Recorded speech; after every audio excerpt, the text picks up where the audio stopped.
السلام علیکم سامعین، گوجری میں استماع پروگرام سجری گل کے نال تھارو میزبان طارق محمود حضر خدمت ہے۔ امید ہے کہ تم سارا باسط و سلامت ویں گا اور ایمان و یقین کی حالت میں زندگی کا تیڑا گزاریا ویں گا۔ اللہ تبارک و تعالیٰ تو دعا ہے کہ وہ ہم سبھا صحت اور ایمان کی بہترین حالت میں رکھا ہے اور آمنا اس عظیم مشن، عظیم قاز تے عظیم نسل العین پر ثابت قدم رکھا ہے جس واسطے ریاست جموں کشمیر کا لوگوں نے 1947 تو لے کے آج تک آگ اور خون کا دریا عبور کیا ہے، اپنی جاناں کی، اپنا مال کی، اپنی اولاد کی قربانی پیش کی ہیں۔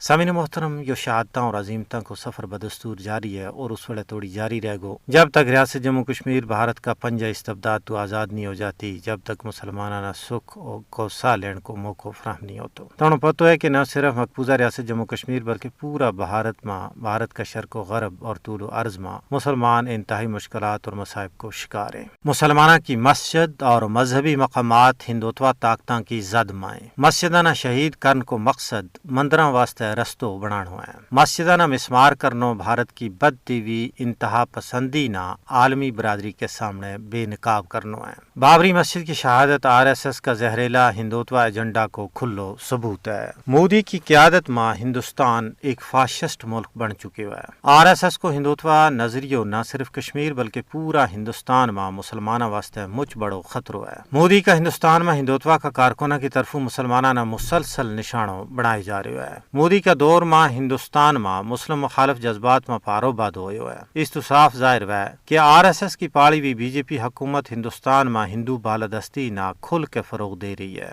کسی ایک شعبہ میں نہیں بلکہ ہندوستان کے اندر زندگی کا تمام شعبہ میں مسلمانوں کے نال امتیازی سلوک کیو جا رہی ہے۔ مودی حکومت کو پلان ہے کہ کشمیر اور بھارت وچوں مسلمانوں کو صفائی کیو جائے، ات تک کہ کشمیر اور بھارت میں مسلمانوں کا مذہبی مقامات کی دین تیاڑے بے حرمتی اور مسماری کی جا رہی ہے۔ ریاستی سرپرستی میں ہندوستان کا شرق و غرب میں BJP کا نیتا بنگار کے مسلمانوں کے خلاف نفرت کی آگ نہ ہوا دے رہے ہیں۔ ہندوتوا لیڈر کھلے عام مسلمانوں کے خلاف ہتھیاروں کا استعمال کو بھی مطالبہ کر رہے ہیں۔ حال ہی میں جینوسائیڈ واچ نے بھی نہ صرف کشمیر بلکہ پورا بھارت میں مسلمانوں کی بڑی نسل کشی کا بارہ میں خبردار کی ہے۔ ضرورت اس امر کی ہے کہ انصاف پسند دنیا مظلوم و محکوم بھارتی اور کشمیری مسلمانوں کا حقوق کا تحفظ واسطے عملی اقدامات کرے۔